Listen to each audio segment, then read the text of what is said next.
Well, welcome back to the Ham Shack. Today we're going to talk about saying goodbye. And we're not saying goodbye to YouTube because this new little laptop that we just bought, you can see it back there rendering video right now. It's doing an awesome job. It's really nice having a portable device that you can edit with.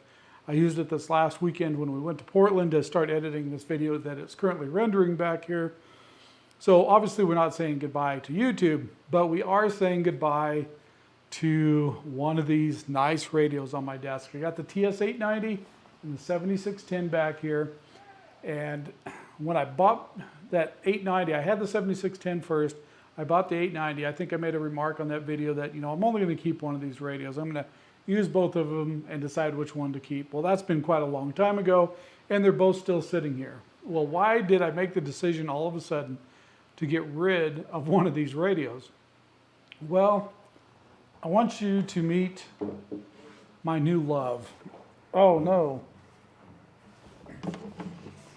Meet Taylor. This is an AD27E flame top guitar. Went to Portland this last weekend. My wife had a conference down there and she left me unattended for a while. Went down to the local guitar shop. I think it was Portland Music Company, I think. One thing I'll say, that really friendly folks down there. The parking when you're in a full-size pickup is a tough deal in that area of Portland. But we made it there. My daughter and son-in-law showed up. They live on the other side of the state now. They came down with me to look at guitars. I've been wanting a really good acoustic guitar for a while. I've been putting it off, trying to save up the pennies to do it. And I ran into this. This wasn't even on my watch list of guitars I wanted. There were several other Taylors and a Martin that I was looking at. I picked this thing up and started playing it. The guy, it was sitting on the wall. I didn't even look at it. He said, "You might want to give this one a try." I started playing this guitar and fell in love with this guitar. My son-in-law, he plays guitar as well. He played it. He really liked it. And so I wound up buying this guitar. And that's a really unusual decision for me to make a decision like that without the wife around. But her meeting ran late that day and they weren't open the next day. So I said, I'm going to buy this guitar, use our money out of our account, but then I'm going to have to pay that back pretty quick because we've got other plans for that money. So what the heck does that have to do with radio? Well, I'm trading a radio for this awesome little guitar. So after much consideration, this TS890 and 7610, I like both radios, but the last year and a half or so, I've mainly 95% of the time used this TS890. There's just a few things I like a little bit better on it. The 7610, there's absolutely nothing wrong with that radio. There's just, the 890 to me has got just a slight edge over it. It's not drastic, and there's some things I'm really going to miss because I've decided the 7610 is the radio that's going to go away. There's some things I'm really going to miss about that radio. One is the ease of use. You can sit down in front of that radio and if you haven't used it in a while or it's brand new out of the box, you can get on that radio and use it fairly quick without having to dig the manual out and go through a lot of hoopla to get on the air. The other thing is the mouse, being able to use the mouse to control the frequency. That's something I absolutely love about that 7610. That's sorely missing on this TS890. But the TS890, I like the filtering a little better on it. I like the way you can go in and adjust the audio right from the radio. It's got a lot better equalizer for your audio. Instead of just bass and treble like the 7610's got, this one's got all kinds of neat stuff you can do with it. There's just a lot of little things like this that it's kind of taken a step back compared to the 7610 as far as technology. The interface technology, 7610's got a lot of touchscreen stuff. This really doesn't, which can be good or bad.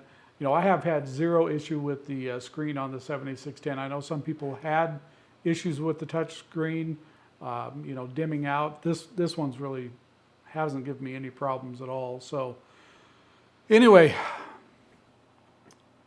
I've had a lot of emails asking, did you ever make a decision about which radio you're keeping. Well, today I'm making that decision. The 7610 is going away. It comes with all the original boxes. I think I even got the, well, I know I do. I've got the, I think it's an RC28, the little remote knob, so you can control your VFO with that, you know, separate from the radio. That's kind of a neat feature. That the whole reason I bought it was I thought I would use it a lot, so it didn't hurt my shoulder reaching across the table. Well, it turns out that the mouse was easier to use anyway, so I wound up not using that RC28 that much. It is good if you're controlling that second VFO. Now, if that was important to me, having a second receiver, obviously I wouldn't be looking at this 890, but that's a feature I just don't use that often, if ever. I think I've used it maybe twice on the 7610. It's just not something, you know, I'm not really good at multitasking, so running two receivers at the same time is kind of a problem. So the 890's pretty much where I'm gonna stay. I like the radio. It's been a tough decision. I've went back and forth the last couple of days on which one of these radios is going. If it came down to just absolute ease of use, it would probably be the 7610 I would keep. If I want more functionality, more adjustability, the 890 all the way. Again, there's absolutely nothing wrong with the 7610. It's a great radio. I recommend it to a lot of people. It's a great radio. The 890 is just, in my mind, just slightly, and I mean slightly better for what I'm doing. For you, it may be the 7610's a little better. Both of them have excellent receivers in them. I've had really no problem with overloading on either one of those radios during a contest. Maybe a little bit more on the 7610, just a little bit. But like I said, both are really good radios. So if you're interested in that 7610, it's one of the original ones.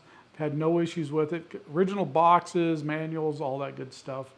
So if you're interested in it, my email's right here. Let me know, and maybe we could work something out before I list it somewhere. Anyway, just wanted to give you that quick little update so people will quit asking, hey, which radio did you finally decide on? Well, the 890's staying, 7610's going away, sadly enough. But I don't have enough room for all these hobbies right now. So guitar's taking up a lot of my time. I've been having just a blast playing guitar. I've learned something, and I think I already knew it, but the best guitar you can buy, it's really going to make learning to play guitar a lot easier. I went through several cheap guitars, and now I have a Seagull guitar that was a $400 or $500 guitar, and it was okay, but I pick it up and play it compared to this Taylor, and there's worlds of difference, worlds of difference. It's so much easier to play the Taylor. So anyway, that about wraps it up. Thanks for watching. If you're interested in that 7610, let me know. And I'd love to sell it to somebody to where I can just drop it off to you, but I'm in rural Oregon, so that's kind of difficult sometimes. So thanks for watching. We'll see you guys on the next video.